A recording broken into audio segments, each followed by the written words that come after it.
Good evening everyone. Iqra IAS आपका स्वागत करता है और मैं doctor SK. Jha budget part 2 की क्लासेस शुरू करने जा रहा हूँ। प्रीवियसली कल हमने जो हमारे परफॉर्मेंस हैं, जो डाटा बेस्ड, उन सबों का हमने विश्लेषण किया। आज हम लोग डिस्कस करेंगे बजट के जो थीम है, जो प्रायोरिटी है और जो समस्याएं हैं और उसके लिए गवर्नमेंट ने किस तरह से पॉलिसी बनाई है। तो ये जो बजट है, जो फाइनल बजट है, जो 23 जुलाई को आया, ये इंटरिम बजट जो 1 फरवरी को आया, ये उसी का एक तरह का एक्सटेंशन है, लेकिन इट इज़ मोर कॉम्प्रिहेंसिव। इसके दायरे को बढ़ाया गया है। यानी जो हमारे गोल्स हैं, जो हमारे एंड हैं, they have not changed, but the means they have been made with can say a little bit richer. यानी बहुत सारे नए चीज़ों का अनाउंसमेंट हुआ है and budget seems to be more focused. कारण हमारे जो प्रायोरिटीज़ हैं, हमारे जो भी आर्थिक समस्याएं हैं, सबका समाधान एक वर्ष में संभव नहीं है। तो अब हमने जो है सेक्टर वाइज, प्रायोरिटी वाइज काम करना शुरू किया है। तो जो बजट का जो मेजर फोकस है, कौन लोग हैं? तो ये 4 हैं जिनको सरकार कहती है कि ये 4 कास्ट है। यानी भारत में सिर्फ 4 ही जाति के लोग रहते हैं। एक आपका यूथ, दूसरा आपका किसान, अन्नदाता, तीसरा आपका जो है गरीब को किसी दूसरे उपाधि की जरूरत नहीं है, और चौथा महिलाएं।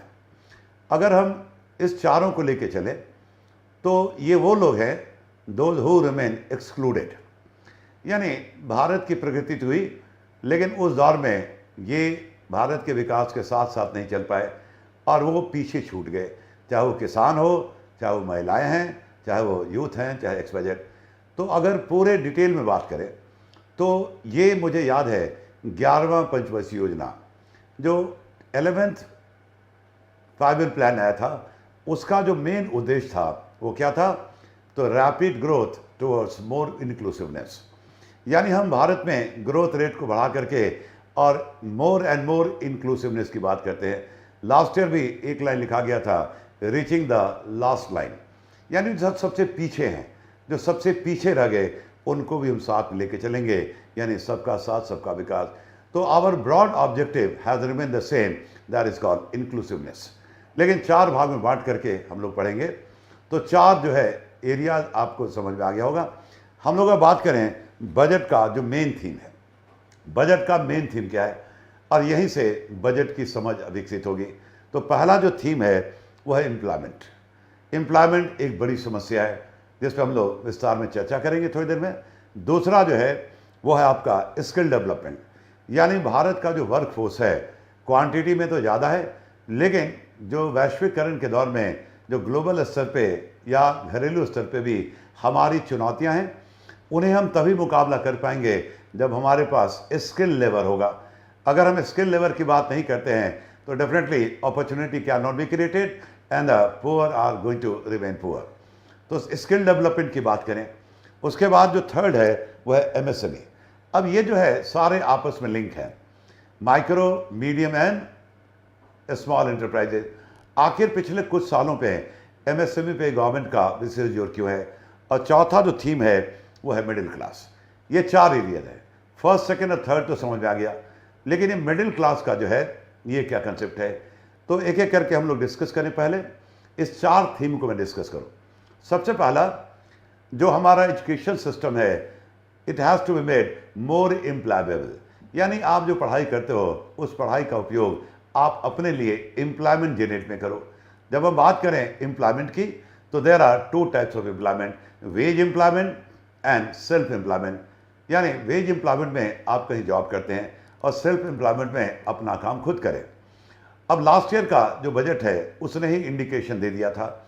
हमारे वित्त मंत्री ने एक लाइन कहा था जिससे बजट की शुरुआत हुई थी कि the way population is growing and the way technology is improving, these two are called cross cutting development. यानी टेक्नोलॉजी अगर इम्प्रूव करेगा तो हर एक व्यक्ति को रोजगार देना संभव नहीं है।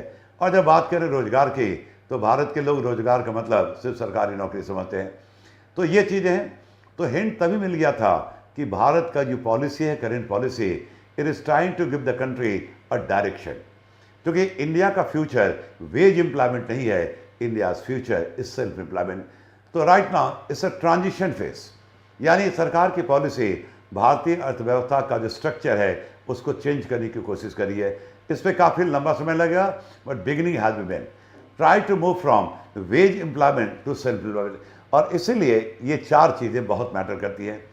अब हर एक व्यक्ति को नौकरी देना संभव नहीं है। व्हेन आई से नौकरी, आई मीन टू से गवर्नमेंट जॉब। और हर एक व्यक्ति टाटा बिरला नहीं बन सकता है, लेकिन छोटे स्केल पे तो आप काम कर सकते हैं। और इसके लिए सरकार जो है एमएसएमई को प्रमोट करी है। जितने भी सरकार के करंट योजनाएं हैं सब इसी तरफ कंट्री को मूव करना चाह रही हैं, सेल्फ एम्प्लॉयमेंट। अब गवर्नमेंट कहती है कि आप जो है नौकरी क्यों ढूंढते हैं, आप अपना कारोबार खुद करें। तो then came the concept of startup. छोटा सा काम करो, इसके लिए आपको थोड़ा बहुत स्किल चाहिए, बिना स्किल के आप कोई काम नहीं कर पाओगे। तो then came the concept of skill development. Labour force has to made more skilful, Kaushal Bharat. छोटे लेवल पे काम करने के लिए आपको पैसा चाहिए, तो इसके लिए सरकार की योजना है जिसमें इस बार बदलाव हुआ है, दैट इज कॉल्ड मुद्रा। अब मुद्रा में 3 तरह के बोरोवर हैं। शिशु, जिनके लिए 50,000 लोन है।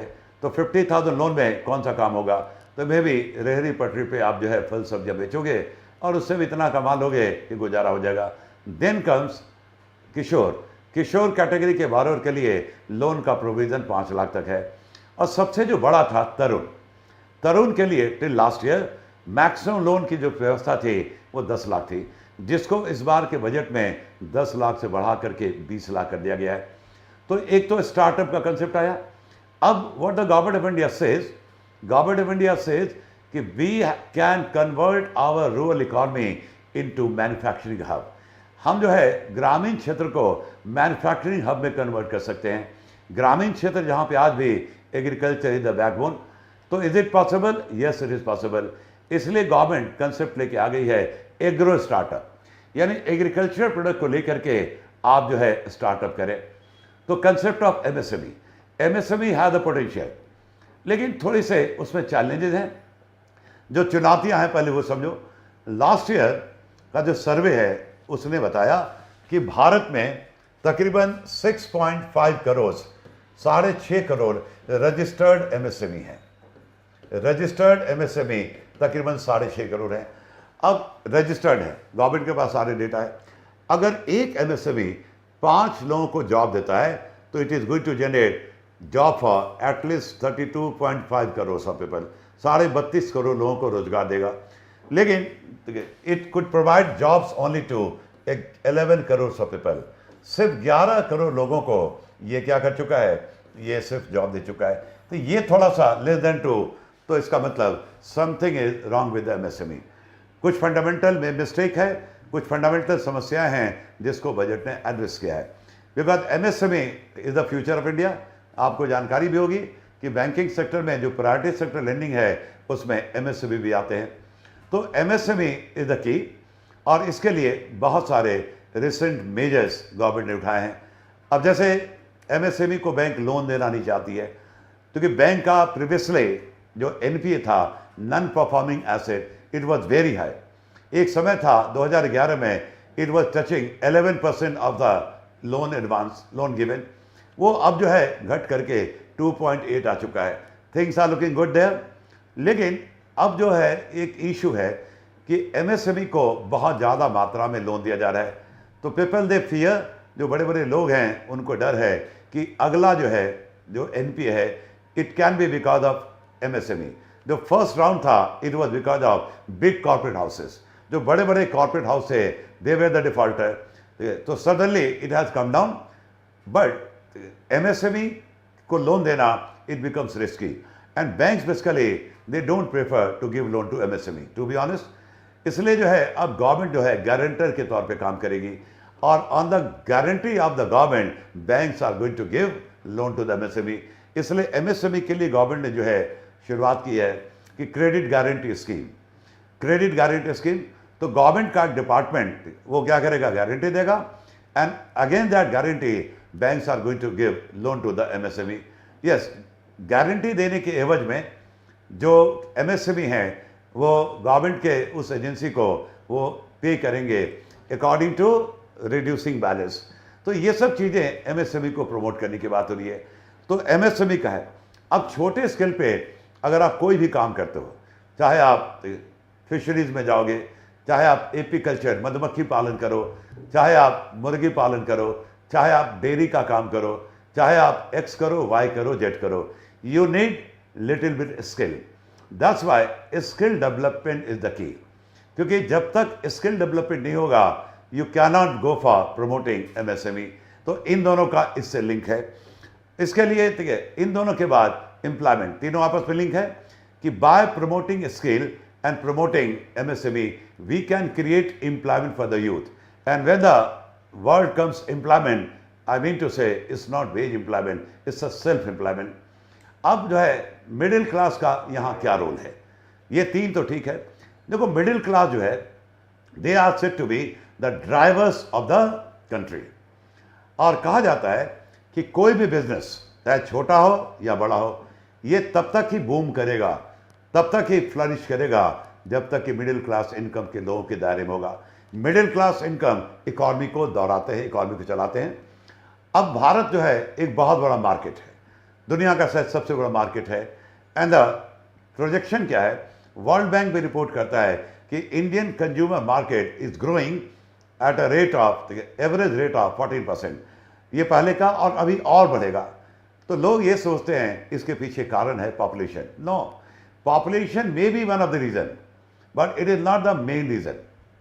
ये मेन रीजन नहीं है। मेन रीजन क्या है, भारत में कंज्यूमर मार्केट जो है एक्सपेंड कर रहा है, it's a growth of middle class income group people. 91 India went for reform, और रिफॉर्म जो है वैश्वीकरण का दौर आया तो it came out with many opportunities. और उसके कारण इंडिया में क्या हो रहा है कि ग्रुप कन्वर्जन बहुत तेजी के साथ हो रहा है। जो लो इनकम ग्रुप के लोग हैं वो अपने आप को मिडिल में कन्वर्ट करें, मिडिल वाले हाई में कन्वर्ट करें। तो जब तक आप किसी एक इनकम ग्रुप से बिलोंग करते हो तो आपका जो डिमांड है ना वो बिल्कुल सैचुरेट कर जाता है, मोरलेस से रहता है। लेकिन जैसे ही आप अपने ग्रुप को छोड़ के अपर ग्रुप को ज्वाइन करते हो, suddenly demand is going to high. The best example, you people right now I can hope you belong to middle class income group people. तो आप चेक करो, आपका डिमांड जो है वो तकरीबन रुका हुआ है, एक ही जैसा डिमांड होता है। लेकिन जिस दिन आपका रिजल्ट आ गया तो रातों रात आप जो है मिडिल क्लास से हाई इनकम ग्रुप में कन्वर्ट कर जाओगे, और उस वक्त जो है demand will be suddenly very very high. So this group conversion is very high. As the budget has reported कि पिछले 10 साल में तकरीबन 240 मिलियन पीपल यानी 24 करोड़ लोगों को सरकार ने गरीबी रेखा से नीचे ऊपर खींच लिया। यानी जो लो इनकम ग्रुप के लोग थे अब वो मिडिल क्लास के दायरे में आ गए, and suddenly they are able to maintain a good standard of living.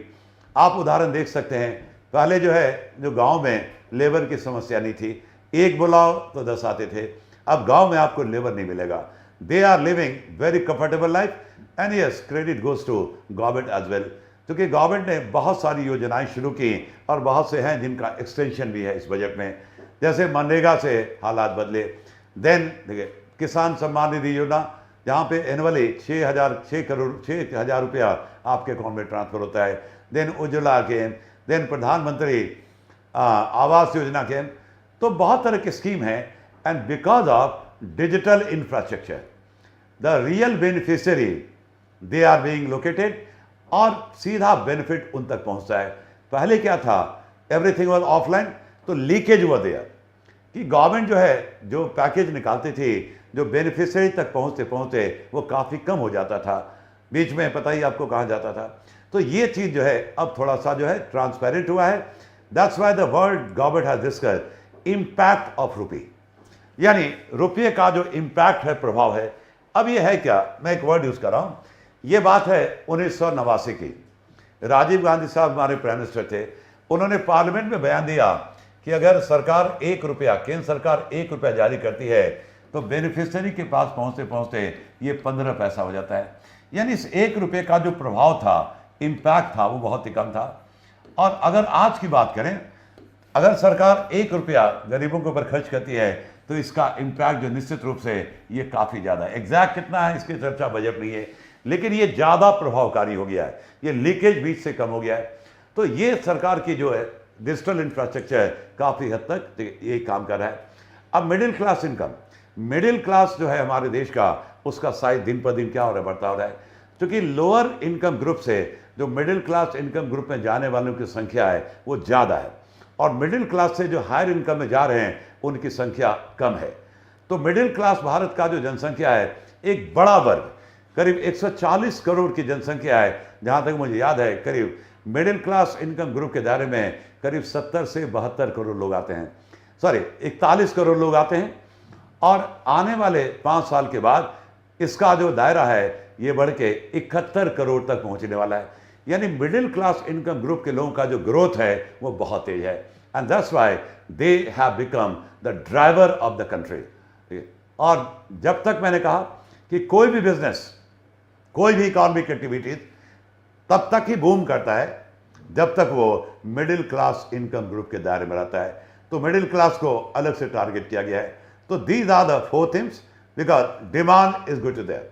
आज पूरी दुनिया इंडिया से अच्छा रिलेशन क्यों मेंटेन करना चाहती है? Because India is a big market, सबको मार्केट चाहिए। Develop countries, there production level में भी very high, but they lack demand in their country. तो डिमांड कहाँ है? तो इंडिया के लिए। This is the reason India के साथ सबका रिलेशन अच्छा हो रहा है, और उनकी मजबूरी है। और इस डिमांड को बढ़ाने में जो मिडिल क्लास का बहुत बड़ा रोल है, and this demand has to increase, so that's why middle class income needs to be promoted. और अभी भी सारा काम नहीं हुआ है, इवन जो है बहुत सारे लोग आज भी गरीबी रेखा के नीचे हैं। तो हमारा टारगेट है कि अगले 5 साल में और लोगों को वहाँ से निकाल के और मिडिल क्लास इनकम ग्रुप के दायरे में रखा जाए, जिससे कि Indian market keeps on growing at a very fast rate, becoming the major hub for the whole world. तो ये सबको डिमांड चाहिए। तो these are the 4 themes around that budget is going to work. Now the priorities. अब चूंकि हमारे देश की समस्या ये है कि हमारे बहुत सारे ऑब्जेक्टिव्स हैं, लेकिन 1 साल के दौरान हम हर एक को सॉल्व नहीं कर सकते हैं।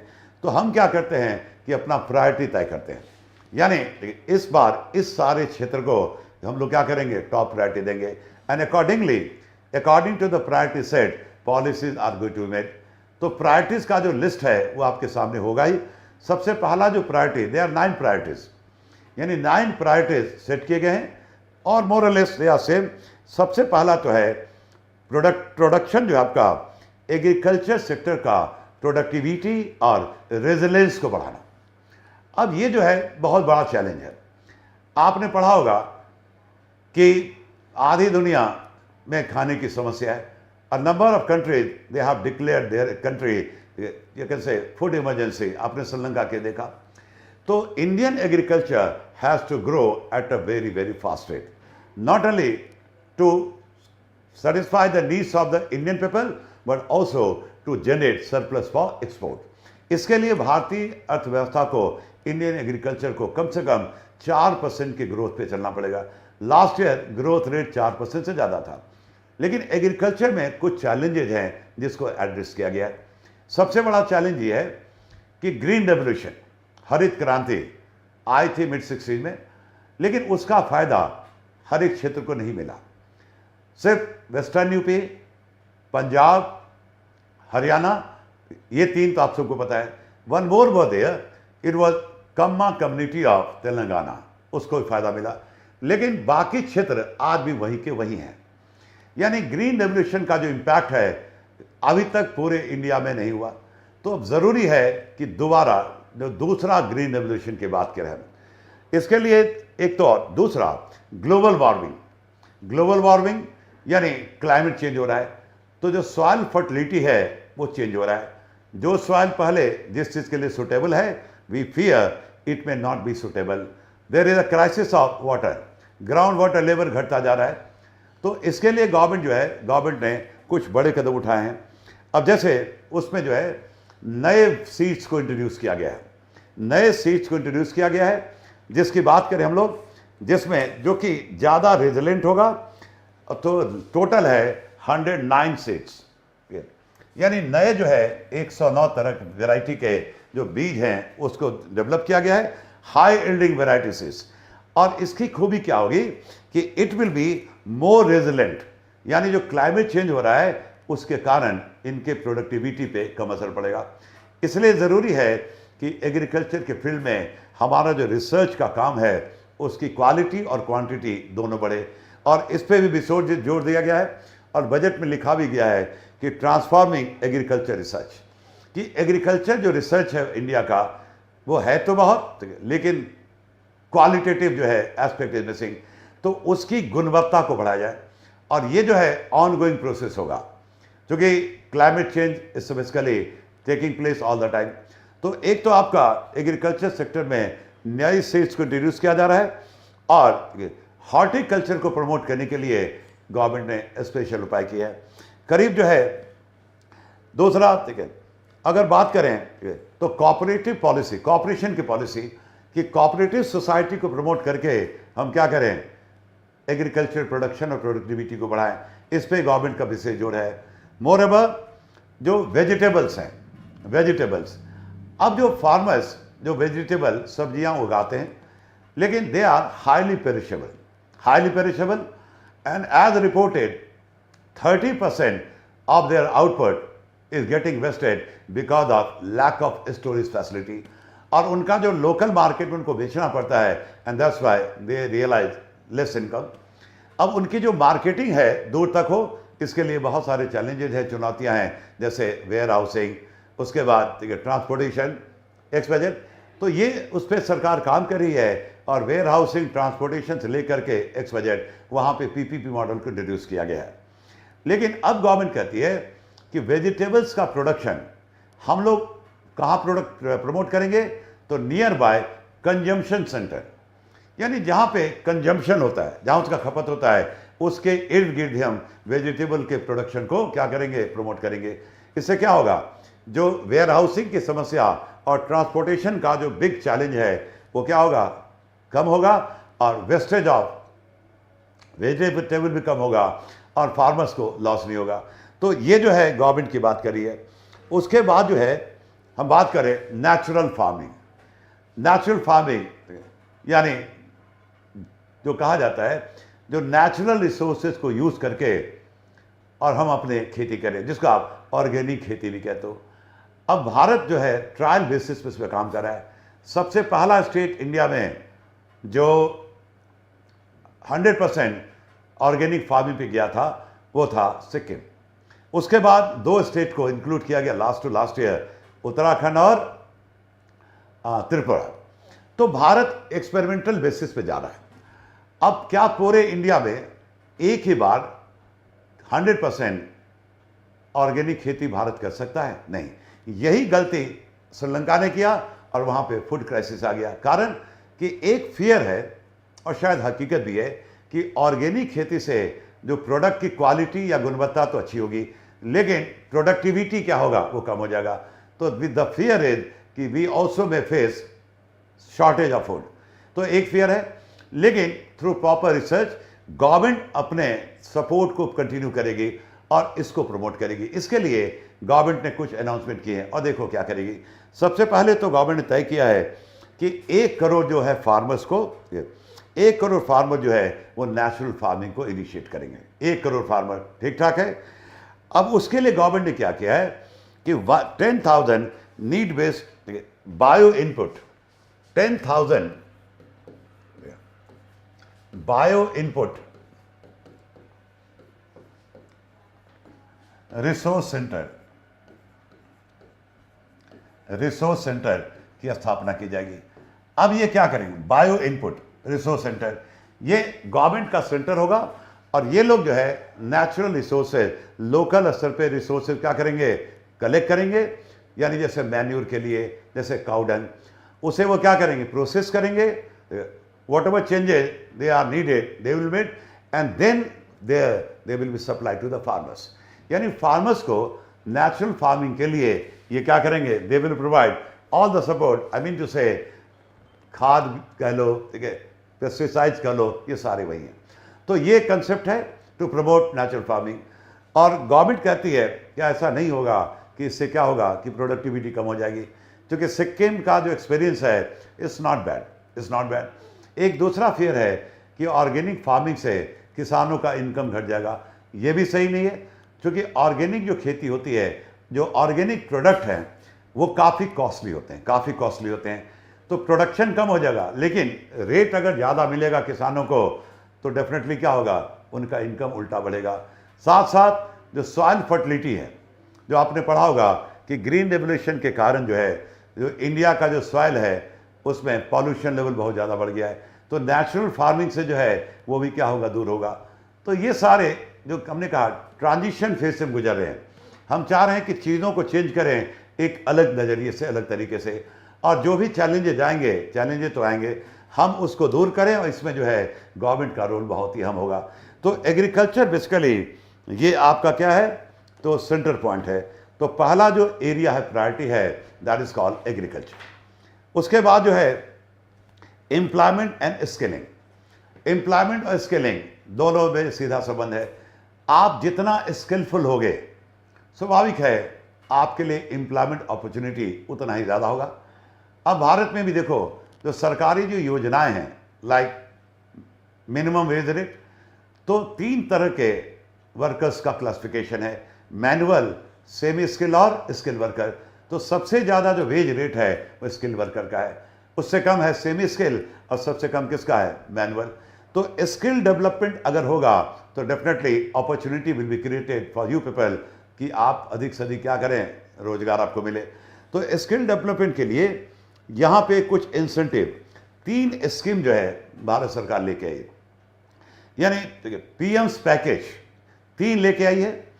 अब सबसे पहला क्या है कि जो नए लोग हैं, जो लेबर फोर्स को ज्वाइन करें, जो न्यू इंट्रेंट्स हैं, पहला उनके लिए जो है 3 महीने का जो वेजेज है, 3 इंस्टॉलमेंट कह लो, सॉरी 1 महीने का वेजेज है, 1 महीने का जो सबकी तनख्वाह है, सैलरी है, वो गवर्नमेंट पे करेगी, ये 3 इंस्टॉलमेंट में, जिससे कि जो एम्प्लॉयर का जो बोझ है वो कम रहे, और साथ साथ एम्प्लॉयज़ को भी पैसा मिले। तो एक तो ये है, इससे क्या होगा कि 210 लाख यूथ को इससे फ़ायदा होगा। यानी फिर से समझें कि जो न्यू एंट्रेंट्स हैं, जो लेबर फोर्स में एंट्री हो रही है, तो उनका जो 1 महीने का वेजेज है, जितने भी फॉर्मल सेक्टर हैं, यानी जो सरकार के नियम कानून के दायरे में आता है, ये इनफॉर्मल सेक्टर के लिए नहीं है। तो उनके लिए 3 इंस्टॉलमेंट में 1 महीने की सैलरी सरकार पे करेगी। एक तो ये फायदा किसके लिए है, एम्प्लॉय के लिए। दूसरा आपका जो है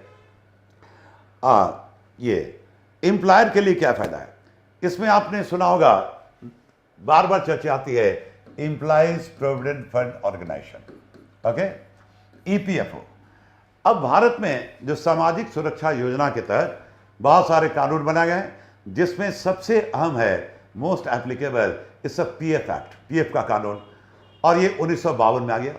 इसमें क्या होता है कि कोई भी ऑर्गेनाइजेशन, चाहे सरकारी हो या गैर सरकारी, अगर नंबर ऑफ एम्प्लॉयज यानी कर्मचारियों की संख्या, if at any point of time is touching 20 अगर टच कर जाए तो ये पीएफ के दायरे में आता है, और पीएफ कंपलसरी होता है। इसमें क्या होता है, ये पीएफ को खास करके जो प्राइवेट सेक्टर के एम्प्लॉयर होते हैं ये पसंद नहीं करते हैं, क्योंकि इनके लिए ये अतिरिक्त बर्डन है। अब जैसे इसमें होता क्या है, पीएफ का जो नॉर्मल रेट है वो 12% है। तो अगर मान लो आप किसी प्राइवेट सेक्टर में काम करते हो और आपकी सैलरी है 3000 रुपया, तो 1 महीना जब आप काम कर लोगे तो आपका 3000 रुपया क्या होगा, डी हो जाएगा। लेकिन एम्प्लॉयर जो है ये 3000 नहीं पे करेगा, ये आपके इनकम का 12% डिडक्ट करेगा, 12% यानी 360 रुपया, और आपको माइनस करके पैसा मिल जाएगा। ये आपका कंट्रीब्यूशन है। लेकिन द रूल सेज कि जो एम्प्लॉयर को भी अपने जेब से उतना ही पैसा मिलाना पड़ेगा। Employer will have to contribute equally 360, और आपके पीएफ में जो है इतना पैसा जमा होगा। यानी एम्प्लॉयर के लिए एक तरह का एडिशनल बर्डन है। ये 360 that is going out of the pocket of employer, ये एम्प्लॉयर उसे अपना बिजनेस एक्सपेंस दिखाता है। लेकिन एम्प्लॉयर जो है एक तरह का इसके लिए एडिशनल बर्डन है, तो वो इसे अवॉइड करता है। तो एक तरह से जो खास करके जो नए ऑर्गेनाइजेशन हैं, जो ग्रोइंग स्टेज में है, तो अगर उनके ऊपर शुरुआती दौर में ही फाइनेंशियल बर्डन बहुत ज़्यादा हो जाएगा तो दे मे नॉट सर्वाइव, ये भी चांसेस होते हैं। तो उसी को कम करने की बात हो रही है। इसमें क्या हो रहा है कि जितने भी नए हायर्स होंगे, यानी जितने भी न्यू कमर्स होंगे जो फॉर्मल सेक्टर में आएंगे, तो शुरू में 3,000 रुपये पर मंथ तक, शुरू के 2 साल तक जो है ये सरकार क्या करेगी, एम्प्लॉयर को रिइंबर्स करेगी। यानी शुरू के 2 साल तक ये एम्प्लॉयर तो पे करेगा, लेकिन इसकी भरपाई कौन कर देगा, 2 साल तक ये जो है सरकार करेगी, जिससे इनका क्या होगा, जो फाइनेंशियल बर्डन है वो कम हो जाएगा। यानी इस बजट में एम्प्लॉय के बारे में सोचा गया और साथ साथ एम्प्लॉयर के बारे में सोचा गया। उसके बाद कहा जाता है जो एम्प्लॉय का जो कंट्रीब्यूशन है यानी 360, तो यहाँ भी सरकार सोच रही है कि इसे भी एम्प्लॉय के बर्डन को भी कम किया जाए। यानी दोनों का जो बर्डन है उसको सरकार जो है टेक ऑफ करना चाह रही है। तो पर्पस ये है कि नए लोग हमारे ज्वाइन करें, लेकिन वो अनऑर्गेनाइज्ड, जहाँ पे सरकार के नियम कानून नहीं आते हैं, इनफॉर्मल, वो सबसे दूर रहते हैं। तो जितने भी सरकार के नियम कानून है वो उनके ऊपर लागू नहीं होता है, तो उन्हें फॉर्मल सेक्टर के दायरे में लाया जाए, जिससे कि उनका जॉब सिक्योरिटी और साथ साथ फाइनेंशियल सिक्योरिटी को क्या किया जाए, सुनिश्चित किया जाए। तो ये जो है एम्प्लॉयमेंट से संबंधित मेजर स्कीम है। उसके बाद जो है स्किल प्रोग्राम, तो पता है आपको, अगले 5 साल में तकरीबन 20 लाख लोगों को क्या किया जाएगा, स्किल डेवलपमेंट किया जाएगा। गवर्नमेंट के ऑलरेडी सेंटर हैं, कौशल भारत के तहत पूरे इंडिया में उसके सेंटर हैं, लेकिन लोगों के बीच में जो कहा जाता है वोकेशनल स्टडीज कभी पॉपुलर नहीं है। लोग वहीं एडमिशन कब लेते हैं, तो जब बाकी कहीं एडमिशन ना मिले। लेकिन अब वो ज़माना नहीं रहा, इस बिना स्किल डेवलपमेंट के you can not create job opportunity. इसके अलावा जो इंडस्ट्रियल ट्रेनिंग इंस्टीट्यूट है जहाँ पे स्किल डेवलपमेंट होगा, तो 1000 नए जो है सेंटर ओपन करने की बात हो रही है। उसके बाद जो है आपका जो ट्रेनिंग होगा, इन सारे सेंटर पे जो ट्रेनिंग होगा according to the need of the sectors of the country. यानी भारत में जो है खास करके सेकेंडरी टर्शरी, उनका जो नीड है, उनकी जो ज़रूरत है, उसको ध्यान में रखते हुए वो क्या करते हैं, वो ट्रेनिंग देंगे। ये आपने देखा होगा, ये प्राइवेट सेक्टर में जो बड़े बड़ी कंपनियां हैं वो अपना कॉलेज चलाती हैं और वहाँ पे बच्चे एडमिशन लेते हैं और वहाँ पे बच्चों को ट्रेन किया जाता है, और ट्रेनिंग उसी तरह से होता है जो उस कंपनी को, उस सेक्टर को उसका नीड है, और अपने ही कॉलेज से बच्चों को पिकअप करते हैं और अपने यहाँ एब्जॉर्ब करते हैं। तो यानी कि आपका जो स्किल डेवलपमेंट का प्रोग्राम है, it has to be made more focused, it has to more focused. तो ये तो आपका सेकंड है, skill development is the key. Without skill development आप एम्प्लॉयमेंट को प्रमोट नहीं कर सकते हो। तीसरा जो प्रायोरिटी है वो आपका जो है विकसित भारत।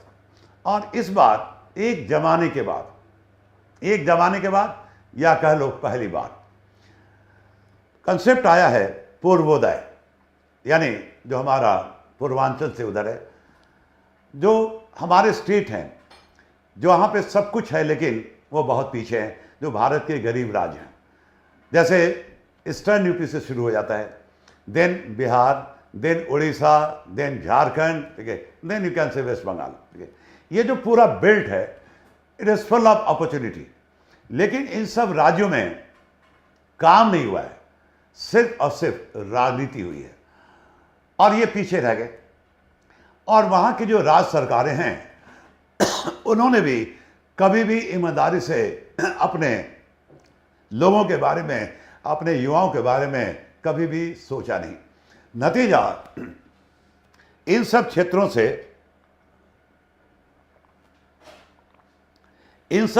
से पलायन हो रहा है मजदूर का, और वो अपने राज्य को छोड़ के अन्य राज्यों में जाते हैं, और माइग्रेशन समस्या का समाधान नहीं है।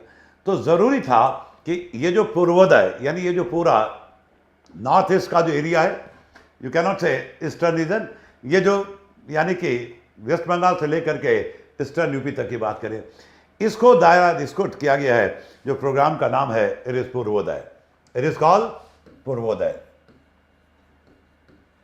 पूर्व की तरफ। इसमें सबसे अहम है इंफ्रास्ट्रक्चर, जिसमें जो बनाया जा रहा है कोलकाता टू अमृतसर, कोलकाता टू अमृतसर, ये जो बनाया जाएगा रोड का नेटवर्क, अमृतसर इन पंजाब, तो ये हाईवे की बात हो रही है। बेहतर होगा एक्सप्रेसवे, जिसमें जो बीच का पॉइंट होगा, nodal point, that is called बोध गया, जो बिहार में, यानी नॉडल का मतलब गांठ होता है, यानी एक तरह से दोनों क्षेत्र को कनेक्ट करेगा। अब बोध गया जो है उसका कुछ ज़्यादा सिग्निफिकेंस है, न सिर्फ ये इकॉनमी को बूस्ट करेगा बल्कि टूरिज्म को प्रमोट करेगा, क्योंकि बोध गया इज वेरी फेमस फॉर, बोध गया जो है बहुत फेमस है आपके बौद्धित्व के लिए और पता ही है बौद्धिज्म के लिए। तो ये जो है सबसे पहला रोड की बात करें। उसके बाद जो है जो गवर्नमेंट एक्सेप्ट करती है कि इंडामेंटल जो है इनके पास रिच हैं, या इनके पास संसाधन की कमी नहीं है, बहुत धनी है लेकिन ये गरीब रह गए, तो उसमें जो है रोड जो बनेगा ये कवर करेगा, जो क्षेत्र कवर किया जाएगा पूर्वोदय में सबसे पहले बिहार, झारखंड, वेस्ट बंगाल, उड़ीसा और आंध्र प्रदेश। आंध्र प्रदेश को जिन लिंक किया गया है वो मैं थोड़ी देर में एक्सप्लेन कर रहा हूँ। इसके लिए गवर्नमेंट ने तकरीबन 3 लाख करोड़ रुपए जारी किए हैं। अब इंडस्ट्रियल कॉरिडोर, अब ये रोड जब बनेगा तो अलॉन्ग साइड द रोड के साइड में इंडस्ट्रियल कॉरिडोर डेवलप करेगी, यानी बड़े बड़े इंडस्ट्री लगा जाएंगे। अब इंडस्ट्री को इस रोड से क्या फायदा होगा? ट्रांसपोर्टेशन, यानी इस रोड के जरिए इस क्षेत्र को पूरे भारत के मेन रोड से लिंक किया जाएगा, जिससे कि उत्पादन होगा और सामान जो है हर एक राज्य को जाएगा। यानी दीज स्टेट्स, जिनको आज भी हम कहते हैं कंजम्पशन स्टेट, वो अपने आप को प्रोडक्शन स्टेट में क्या कर पाएंगे? कन्वर्ट कर पाएंगे। तो एक तो ये है आपका। अब बात करें आंध्र प्रदेश की बात करें।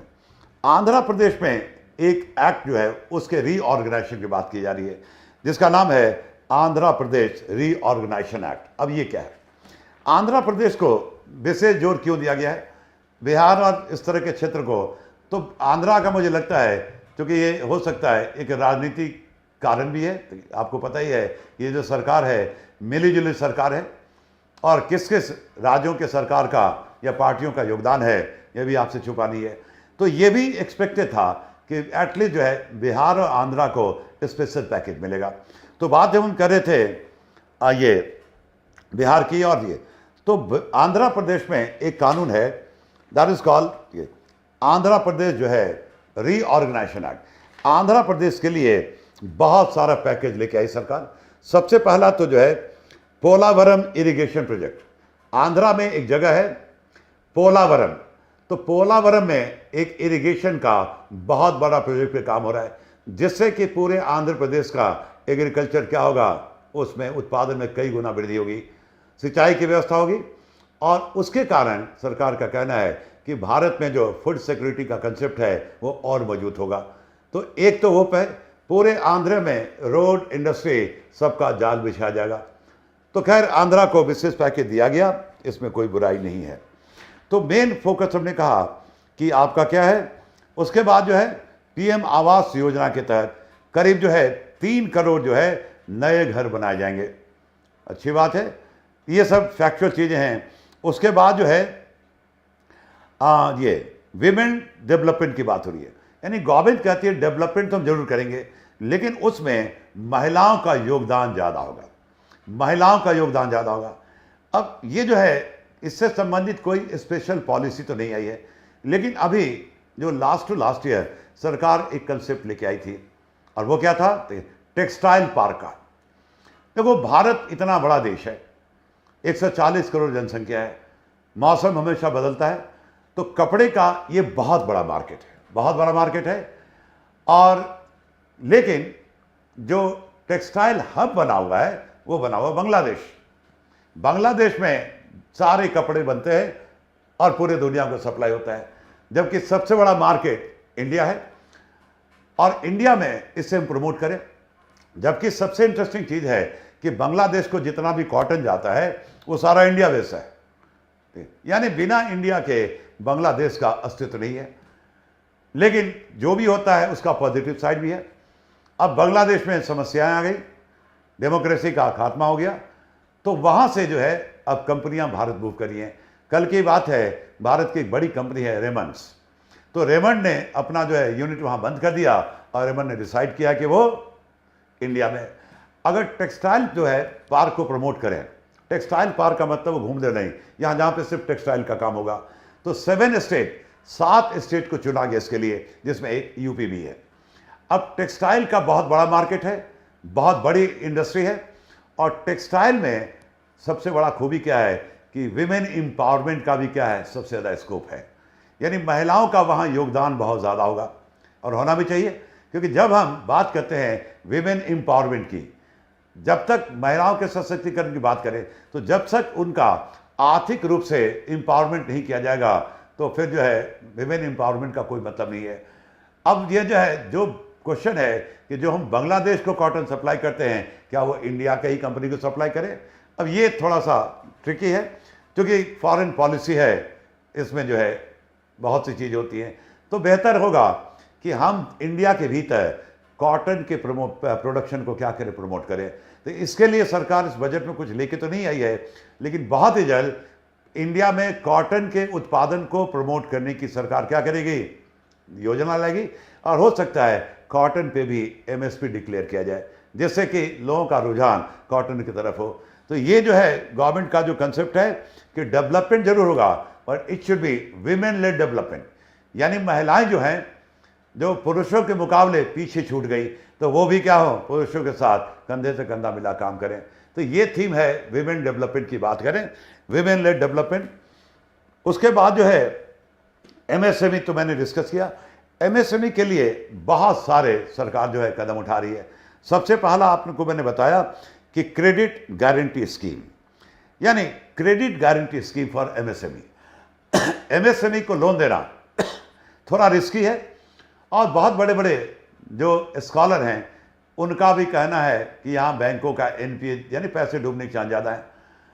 तो यहाँ पे गवर्नमेंट जो है सामने आई, और गवर्नमेंट ने एक बनाया एनजीसीटीसी, नाम सुना होगा, एनजीसीटीसी। एनजीसीटीसी जो है एक ऑर्गेनाइजेशन है, इसका पूरा नाम है national credit guarantee trustee company, national credit guarantee trustee company. ये क्या करेगी, एक प्राइवेट कंपनी है जो fully owned by the government. ये कंपनी है जिसका रजिस्ट्रेशन कंपनी अधिनियम भारत 2013 के तहत हुआ है, और जो कि 100% उसका कंट्रोल गवर्नमेंट के पास है। और ये गारंटी देगी, ये गारंटी देगी किसको, बैंक को, जब वो एमएसएमई को लोन देगी कि आप लोन दें और अगर पैसा आपका डूबेगा तो मैं हूं।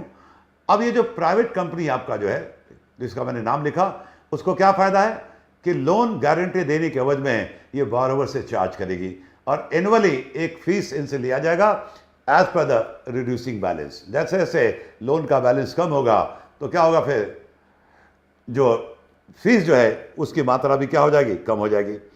उसके बाद जो है गवर्नमेंट का कहना है कि एमएसएमई क्रेडिट, पहले बैंक जो लेती थी, आपने ऐसा सुना होगा कि एक होता है वर्ड क्रेडिट रेटिंग, एक वर्ड होता है सिविल स्कोर। यानी बोरोवर, कोई भी व्यक्ति, बैंक जब किसी को लोन देगी तो लोन देने से पहले वो बोरोवर का चेक करती है क्रेडिट वर्दनेस, एक वर्ड है, इसका मतलब रिटर्न करने की क्षमता। क्या बोरोवर इतना कैपेबल है कि लोन को वापस कर सके? आपको भी कभी एक्सपीरियंस हुआ होगा कि जब बैंक से आप लोन लेते हैं तो बैंक बहुत सारे डॉक्यूमेंट आपसे मांगती है, जैसे income statement, income tax return.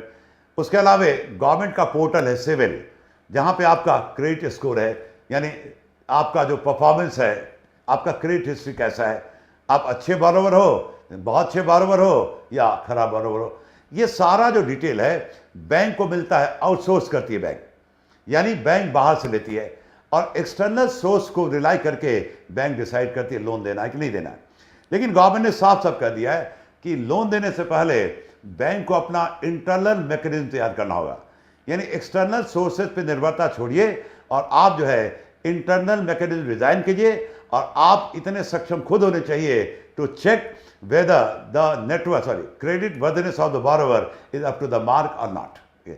तो ये बैंक को अब खुद करना पड़ेगा, जिसको कहते हैं in house capability to assess MSME, in house capacity to assess MSME for credit. MSME को जो टैक्स के जितने बेनिफिट मिल रहे थे पहले, वो मिलते रहेंगे। एमएसएमई के दायरे में जो मैंने कहा मुद्रा लोन में, जिसमें बाकी तो ठीक है, लेकिन जो तरुण जिसकी लोन की सीमा थी कितनी, 10 लाख तक, उसको बढ़ा के 20 लाख तक कर दिया गया है। एमएसएमई को लोन मिलता है सब्सिडाइज रेट ऑफ इंटरेस्ट पे। ये सारी पुरानी पॉलिसी है जो कंटिन्यू होगी, और साथ साथ एमएसएमई का जो है जीएसटी में बहुत सारी छूट हैं, रिटर्न फाइल करने में बहुत सारी छूट हैं। तो these measures they take in the past, so they are going to continue. We are going to discuss only those measures which have been initiated by the government or going to be initiated by the government in this year. तो ये आपका जो है next priority था। उसके बाद जो अगला प्रायोरिटी है कि जैसे एक समस्या इंडिया में है, दैट इज कॉल्ड माइग्रेशन। तो जो people when they migrate from rural area to urban area in such a job, तो उनके लिए एक समस्या होती है हाउसिंग। वो कमाते थोड़ा है लेकिन उनके इनकम का ज़्यादातर हिस्सा दो चीज़ों पे खर्च हो जाता है, एक हाउसिंग पे और एक फूड पे। तो food can not be avoided. तो हाउसिंग जो है एक समस्या शहर में है and they are paying at a very high rate. तो इसके लिए गवर्नमेंट की प्रोग्राम है कि डॉर्मेट्री टाइप एकोमोडेशन जो है वर्कर के लिए, इंडस्ट्रियल वर्कर के लिए बनाया जाएगा। डॉर्मेट्री होता है कि एक ही में देखोगे ऊपर नीचे करके टियर में जो है, यानी एक बड़े हॉल में ना जाने कितने बेड लगे होते हैं। तो डॉर्मेट्री टाइप से जो है हाउसिंग को प्रमोट किया जाएगा in the areas where industries are working, और जिससे कि उनका जो रेंटल एकोमोडेशन है उसको कम किया जाए, जिससे they can save more money to send more money to the family members. तो ये सारी चीज़ है। उसके बाद जो है ये डिजिटल इंफ्रास्ट्रक्चर को गवर्नमेंट प्रमोट करने की प्लान करी है। इसके अलावा अगर हम देखें तो जो अर्बन एरिया है, अर्बन डेवलपमेंट की बात करी है। अर्बन एरिया में जो इंफ्रास्ट्रक्चर है नो डाउट निश्चित रूप से रूरल से बेहतर है। तो इसके लिए कुछ गवर्नमेंट ने इनिशिएटिव लिया है।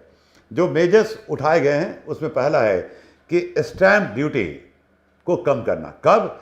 When the property is being registered in the name of female. ये स्टैम्प ड्यूटी टैक्स जो है, ये थोड़ा मैं समझा दूं कि जैसे ये लगता है किस पे, when you buy immovable property, अचल संपत्ति जैसे लैंड एंड बिल्डिंग। तो अगर आप जमीन या जायदाद खरीदते हैं तो एक वैल्यू होता है रजिस्टर्ड वैल्यू, यानी जिस पे प्रॉपर्टी को आप ट्रांसफर करें, आप खरीद रहे हैं, तो उसका जो एग्रीड वैल्यू है, जो रजिस्टर्ड वैल्यू है, उसका एक सर्टेन परसेंट स्टेट गवर्नमेंट को टैक्स जाता है। स्टेट गवर्नमेंट को टैक्स जाता है। अब चूंकि स्टेट का टैक्स है तो हर एक स्टेट का रेट अलग है। अब कुछ स्टेट में तो ठीक है जहां पे महिलाओं को निश्चित रूप से छूट दिया जाता है, क्योंकि स्टेट टैक्स के दायरे में है, इसलिए केंद्र सरकार इसे स्टेट के ऊपर फोर्स नहीं कर सकती है। सिर्फ जो है सजेशन है, रिक्वेस्ट किया गया है। अब जैसे मैं एक एक्चुअल उदाहरण ले रहा हूं, मैं बात कर रहा हूं दिल्ली की। तो दिल्ली में अगर आप मकान खरीदो तो अगर मकान या जमीन जो भी कह लो, सपोज की registered value is 1 crore, 1 crore, तो if the property is registered in the name of female, यानी फीमेल के नाम पे रजिस्टर्ड है, तो स्टैम्प ड्यूटी टैक्स है 4 + 1%, 5%।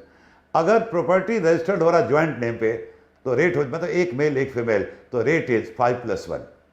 और अगर प्रॉपर्टी रजिस्टर्ड हो रहा है इन द नेम ऑफ मेल तो फिर 1% और 6+1 हो जाता है। तो ये चीज़ है। इसके अलावा जो आपका हाउस टैक्स होता है तो वहाँ भी महिलाओं को 30% रिबेट दिया जाता है। ये मैं दिल्ली की बात कर रहा हूँ। तो बहुत सारे स्टेट में ऐसा है कि अगर महिलाओं के नाम पे प्रॉपर्टी रजिस्टर्ड होती है तो महिलाओं को उसमें छूट मिलता है पुरुषों अपेक्षा। तो उसी में कहा गया है कि स्टेट गवर्नमेंट जहाँ पे ये नहीं है, जहाँ पे कोई भेदभाव नहीं है, तो उन स्टेट से रिक्वेस्ट किया गया, it is only request, it can not be mandatory because stamp duty tax they come under the state government. तो वहाँ पे उनसे रिक्वेस्ट किया गया है कि आप उस पर क्या करें, आप जो है वहाँ पे स्टैम्प ड्यूटी टैक्स को, अगर महिलाएं प्रॉपर्टी खरीद रहे हैं तो उसको कम करें।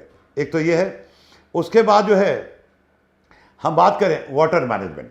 शहरों की एक मेन समस्या है वाटर मैनेजमेंट।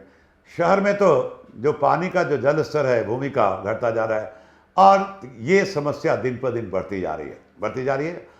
आप देखें क्या बुरा हाल होगा जहाँ जब पानी खत्म हो जाए।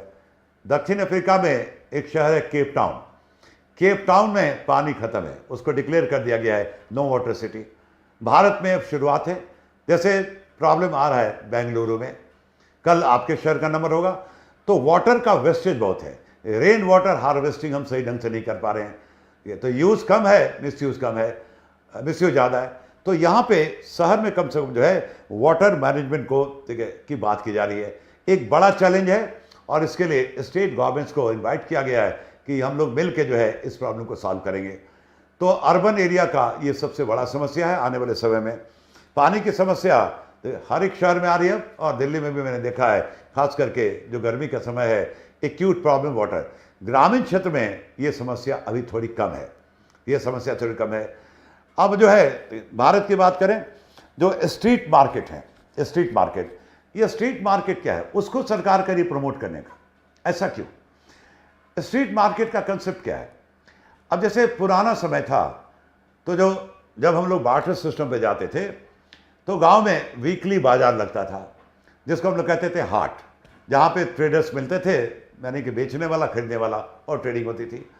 अब उसी का कंसेप्ट जो है शहर में आ गया है, वीकली मार्केट। कभी देखोगे, कभी मंडे मार्केट, कभी संडे मार्केट, कभी ट्यूसडे मार्केट, तो ये चलता रहता है। ये इसको प्रमोट करने की क्यों बात करी है? क्योंकि यहाँ पे क्या होता है कि बहुत सारे वेंडर्स ऐसे हैं। अब दिल्ली में मान लो 7 दिन है तो 7 मार्केट है, तो बहुत सारे जो है स्पेशल जगह होता है जहाँ पे लोग मार्केट लगाते हैं, temporary market, may be sitting on the road, आपने देखा होगा।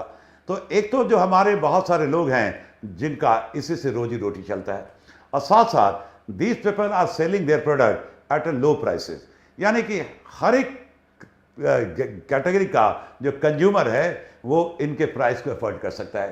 तो it is basically it has to solve double purposes, और यही कारण है कि स्ट्रीट मार्केट को गवर्नमेंट प्रमोट करने की बात करी है। लेकिन it should be in a well organised manner, एक प्रॉपर तरीके के साथ। Nothing is wrong with that. उसके बाद जो है, जो बात करें अगली प्रायोरिटी, तो ये जो है एनर्जी सिक्योरिटी।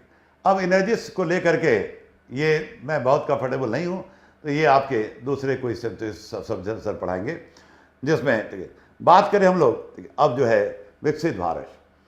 विकसित भारत की बात करें, 2047 हमारा लक्ष्य है, और भारत विकसित तभी होगा जब भारत का उत्पादन क्या होगा, बढ़ेगा।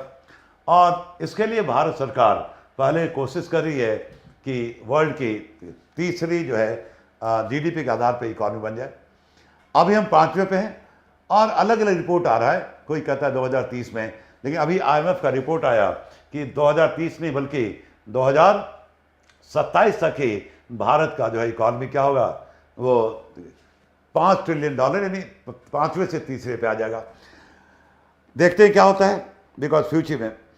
अब आइए, सबसे जो मेन प्रॉब्लम है, हम बात करें इंक्लूसिवनेस, क्योंकि पूरे बजट का, बल्कि पिछले कई सालों के बजट का जो थीम है वो है inclusiveness. Means let us include those who remain excluded, यानी उनको भी साथ लेके चलें। लेमन टर्म में सरकार कहती है सबका साथ सबका विकास, उनको भी साथ लेके चलें जो पीछे छूट गए। ये कोई व्यक्ति हो सकता है, ये कोई ग्रुप हो सकता है, बार बार पंचवर्षीय ना कहता है ये महिलाएं हैं, और कुछ क्षेत्र भी हो सकते हैं। अब जैसे विशेष तौर पे मैंने कहा बिहार की चर्चा की गई है, बिहार के ऑलराउंड डेवलपमेंट की बात की गई है, और एक बिहार के बारे में आपको पता होगा, बिहार का जो सौरव है, शोक है, वो कौन है? कोसी नदी। कोसी नदी, तो कोसी जो है बिहार के ऊपर आप देखोगे नेपाल है, नेपाल लैंडलॉक कंट्री है, पहाड़ी है, पहाड़ पे बारिश भी ज़्यादा होती है और पहाड़ पे पानी टिकता नहीं है, तो वहाँ से जो पानी निकलता है बहुत तेज़ी के साथ, तो वो पूरे कोसी बेल्ट को नुकसान किया हुआ है।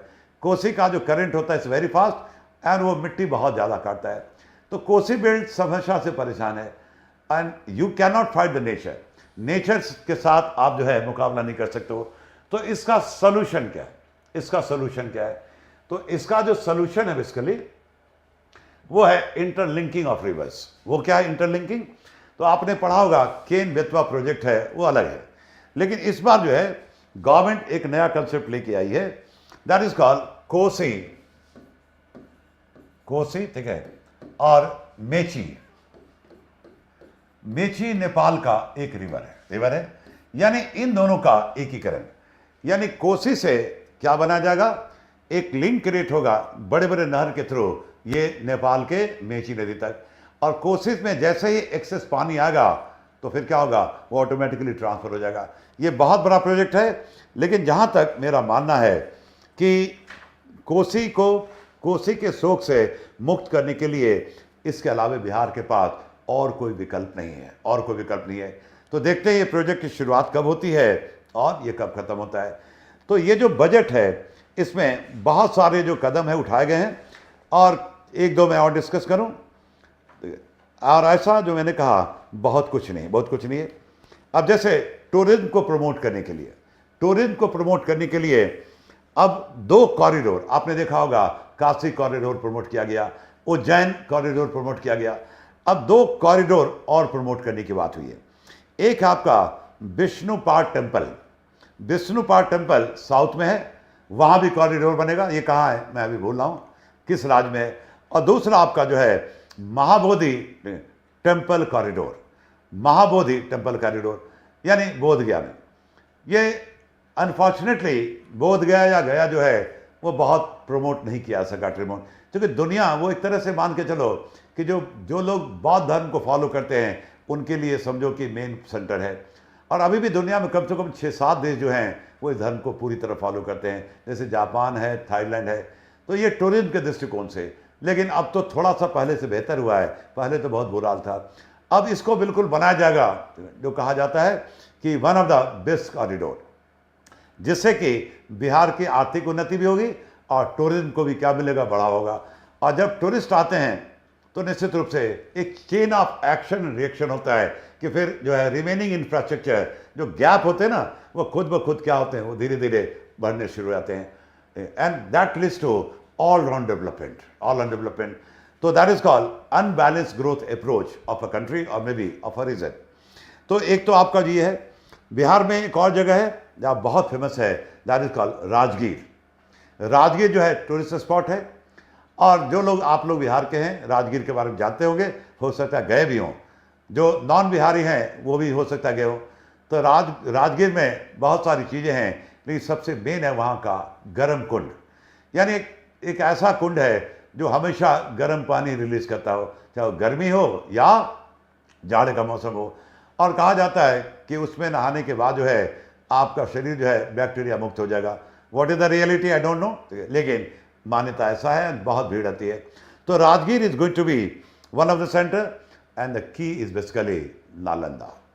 नालंदा का इतिहास आपको पता ही है, somehow it got destroyed. Nalanda को रिवाइव करने की जो है बात हो रही है।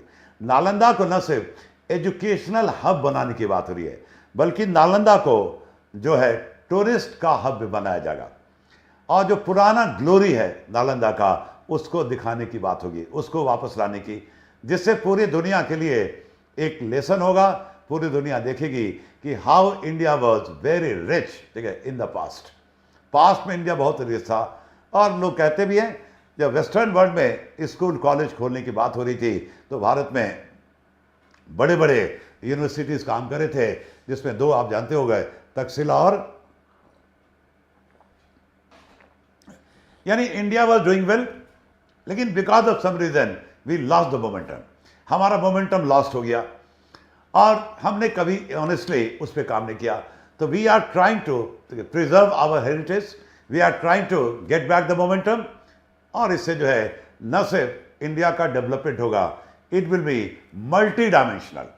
इंडिया का जो ग्रोथ एंड डेवलपमेंट होगा वो एक डायरेक्शन नहीं होगा, it will be multi directional, providing the whole world each and everything whatever they want, whether it's a spirituality हो, एजुकेशन हो, मेडिसिन हो, टूरिज्म हो, X हो, Y हो, Z हो, India will offer the whole world a complete package. India has such the potential, or that's why we have targeted our priorities and we are doing very well. Bharat में अभी की बात करें जो पिछले कुछ सालों का परफॉर्मेंस है, तो ऑलमोस्ट जो है हर एक सेक्टर ने प्रगति की है। यहाँ तक कि जो हमारा सबसे मेन हेडेक था, जो मैन्युफैक्चरिंग जो है उसकी बात करें, बिहार के साथ साथ उड़ीसा की बात करें, Orissa is also one of the क्या कहोगे, जो एक काफ़ी पोटेंशियल लगता है वो स्टेट, लेकिन उड़ीसा परफॉर्म नहीं कर पा रहा है। उड़ीसा जो है उसको बेनिफिट है कि वो कोस्टल एरिया भी है, लेकिन उड़ीसा में टूरिज्म का स्कोप है, like Puri beach, like Konark Temple, like Jagannath Temple, like Chilka lake, XYZ, लेकिन उड़ीसा टूरिज्म की स्थिति बहुत ही बेकार है। एक बार अगर कोई चला गया दोबारा नहीं जाना। It's a complete mismanagement, complete mismanagement.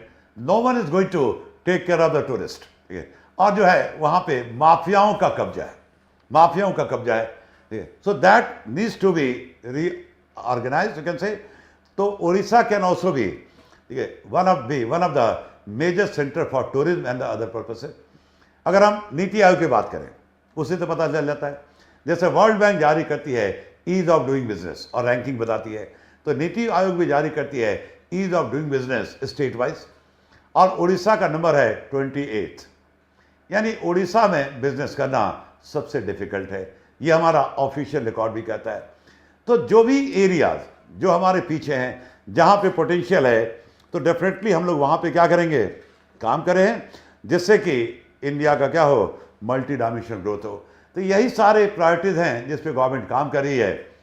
तो बजट में ज़्यादा कुछ है नहीं, एक बार आप पूरी तरह से बजट पढ़ लें। हाँ, जो आपके एग्जामिनेशन के लिए ज़्यादा इंपॉर्टेंट होगा, that is survey, because survey is the for the past, यानी पिछले एक साल में इंडिया में सेक्टर वाइज क्या क्या परफॉर्मेंस रहा, वो सारे आपको सर्वे में दिए जाते हैं। And it is authentic. ये ऑथेंटिक क्यों है? क्योंकि ये जो है गवर्नमेंट के द्वारा रिलीज होता है। तो सर्वे को अगर आप डिटेल में पढ़ोगे, सर्वे को बेस बनाओगे, तो फिर आपका पिछला एक साल का जो करंट अफेयर्स है हमारे सब्जेक्ट में, इकोनॉमिक्स में, कहीं कोई दिक्कत नहीं होगी। लेकिन मेरा अप्रोच रहेगा analytical, chapter wise I will take up and then I will discuss survey, but only from tomorrow, not from today. तो आज की क्लास छोटी सी थी। आई होप कि you have enjoyed the class and all you are requested to join tomorrow at the same time. ICRA is always there to provide you everything. Thanks a lot and good night.